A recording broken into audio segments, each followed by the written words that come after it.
చేస్తారు కదా. ఒక 10 సంపాదించాలనుకుంటే, ఒక 10 రూపాయలు సంపాదించాలనుకుంటే ఇక్కడ 25% ఈ పిన్ కోడ్ అతనికి వస్తుంది సార్. అంటే ఎంత?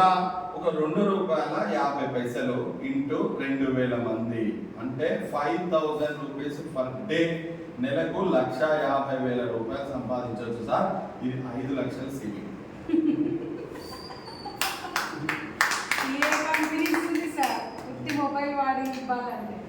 ఇట్లా ఆలోచిద్దాం.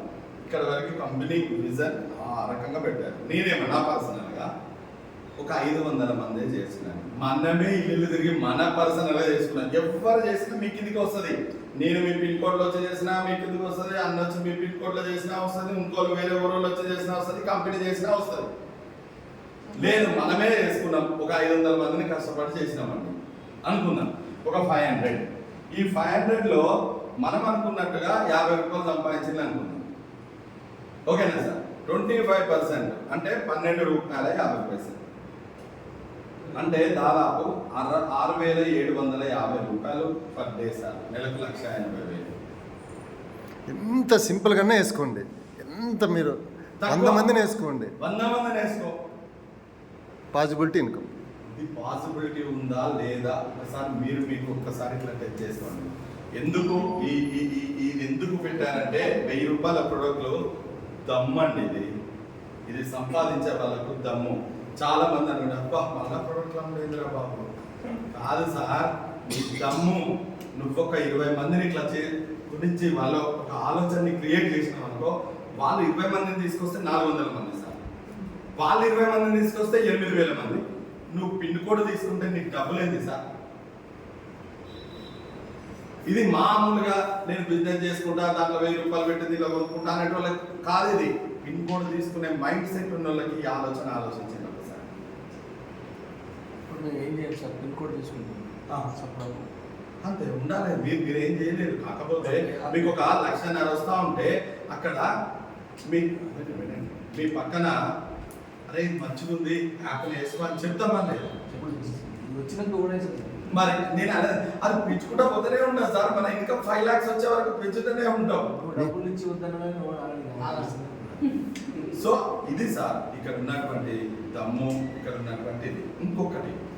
నేను కంపెనీ నాకు ఎందుకు మంచిగా అనిపించింది, ఆరోగ్యపరంగా లేదు ఇంకా వస్తాయి ముందు ఇది గ్రూప్ ఆఫ్ కంపెనీ.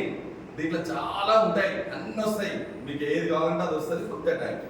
సో ఇంకోటి ఏంటంటే రిలయన్స్ స్టార్ట్ అయినప్పుడు ఒక మొబైల్తో స్టార్ట్ అయింది సార్. అట్లా అన్నీ వస్తాయి రిలయన్స్ దగ్గర.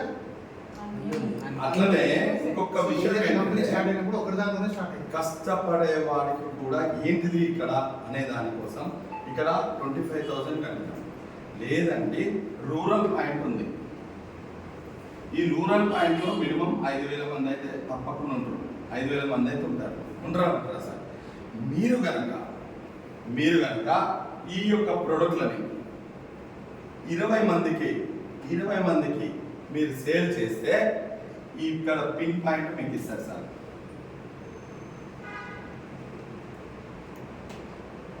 పిన్ పాయింట్ ఇస్తారు. ఇక్కడ పిన్ పాయింట్ ఇవ్వడం వల్ల ఏంటి సార్, ఇక్కడ అదే ఒక 1000 మందే వచ్చింది అనుకుందాం. అదే 25% 2,500 పర్ డే. నెలకు 75,000 రూపాయలు సంపాదించే అవకాశం సార్. ఏం సార్ మీకు 75,000 వస్తాయి అనుకుంటే 20 మందికి ప్రోడక్ట్ అమ్మలేరా? లేదు, అమ్మలేము. 10,000 పెట్టు, 10,000 కట్టి 10,000 కట్టిన తర్వాత కంపెనీ ఇక్కడ 10,000 ఉంచుకోవట్లేదు. 10,000ని మీకు ఓపెనింగ్ తర్వాత 11,000 రూపాయలు ఇస్తుంది. ఈ 11,000 వ్యాలెట్లో ఇస్తుంది, డబ్బులు ఇయ్యదు. ఈ వ్యాలెట్ ఏం చేయాలి మరి? ప్రైమ్ నెంబర్లో చేయిస్తామా 1000 రూపాయలు? ప్రొడక్ట్ ఇయ్యదు. ఇక్కడ ప్రైమ్ నెంబర్లో చేసుకోవడానికి ఉపయోగపడుతుంది. హ్యాపీగా చేయొచ్చు కదా. మన ఇంట్లోనే చేసినాం అనుకుందాం, ఏంటి సార్ ఏమన్నా నష్టమా? మన 11,000 మనకు వచ్చినాయా మిగిలినాయా ఏదో అనుకుంటాం కదా. ఒకవేళ ఎవరికైనా చేస్తే 11,000 రూపాయలు వచ్చేసినాయి. మరి వీళ్ళని ఇంట్రడ్యూస్ చేయడం వల్ల 500 రూపీస్ ఇస్తుంది కదా, అంటే 5,000. మరి ఫస్ట్ లెవెల్లో ఉంటారు కాబట్టి 1,100 వస్తాయి. ఇక 100 100 1,100. దాదాపు 17,500 రూపాయలు మనకి ఇక్కడ వచ్చినప్పుడు 10,000 కట్టడానికి ఏమైనా అభ్యంతరం లేదు. 20 ప్రొడక్ట్లు. ఇంకొక ఆఫర్ ఏంటంటే చూడండి, చిన్నదానికి ఎక్కువ ఆఫర్లు పెట్టిండు మా సార్. ఏంటంటే ఇక్కడ నువ్వు కనుక 25,000 రూపాయలు ప్రతి నెల ఒక 3 నెలలు సంపాదించగలిగితే ఇక్కడ 75,000 వస్తాయి అన్నప్పుడు 25,000 రావా సార్? 3 నెలలు లైన్గా వస్తే ఇక్కడ కంపెనీ 15,000 నుండి 25,000 రూపాయల జీతం మీకు ఇస్తారు. అది రాక ఇవి రాదు. అది పర్సనల్. అది ఎందుకు ఇక్కడ ఇస్తుంది ఆలోచించాలి. ఎప్పుడైనా బిజినెస్ కింద లెవెల్కి వెళ్ళి పైకి రావాలి. మరి కింద లెవెల్లో ఎవరు బాధ్యతగా చేయాలా? జీతం ఇచ్చినప్పుడు బాధ్యత ఉంటుందా? ఉండదా? ఉన్నప్పుడు మీకు అన్ని నాలెడ్జ్ ఇస్తారు, ఎడ్యుకేషన్ ఇస్తారు, ఏం చేయాలో చెప్తారు. మన పక్కన షాప్ ఉంది, షాప్ని మన బిజినెస్లో టైప్ చేయడానికి మనకేం అభ్యంతరమా? వారికి మంచి లాభం వచ్చినప్పుడు తీసుకురావచ్చు కదా. అది ఎలా చేయాలో నేర్పించినప్పుడు ఆ పనే మీరు చేయాలి. అక్కడ ఉన్న షాపుని ఎవరైనా చేసుకోకపోతే వాళ్ళకి చెప్పడాన్ని, అంటే మన ఏమంటారు దాన్ని, రూరల్ పాయింట్లో అయితే అందరికి మనం తెలుసుంటుంది. అన్నో తమ్ముడు అక్కో చెల్లో పలాని ఇంటి పక్కనో పలాని ఫ్రెండో ఏదో ఒకటి ఉంటుంది, చెప్పడానికి అవకాశం ఉంటుంది కదా.